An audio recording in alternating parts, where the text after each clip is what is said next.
بسم اللہ الرحمن الرحیم۔ شروع اللہ کے نام سے جو بڑا مہربان نہایت رحم والا ہے۔ طه طٰہٰ ما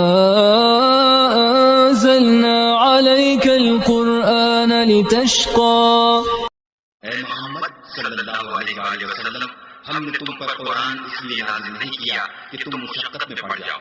إلا تذكرة لمن يخشى بلکہ اس شخص کو نصیحت دینے کے لیے نازل کیا ہے جو خوف رکھتا ہے، تنزيلا ممن خلق الأرض والسماوات العلى یہ اس ذات کا اتارا ہوا ہے جس نے زمین اور اونچے اونچے آسمان بنائے، الرحمن على العرش استوى یعنی خدا رحمان جس نے عرش پر قرار پکڑا، له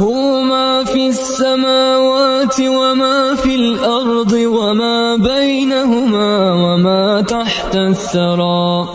جو کچھ آسمانوں میں ہے اور جو کچھ زمین میں ہے اور جو کچھ ان دونوں کے بیچ میں ہے اور جو کچھ زمین کی مٹی کے نیچے ہے، سب اسی کا ہے، وإن تجهر بالقول فإنه يعلم السر وأخفى اور اگر تم پکار کر بات کہو تو وہ تو چھپے بھید اور نہایت پوشیدہ بات تک کو جانتا ہے، الله لا إله إلا هو له الأسماء الحسنى وہ معبود برحق ہے کہ اس کے سوا کوئی معبود نہیں ہے، اس کے سب نام اچھے ہیں۔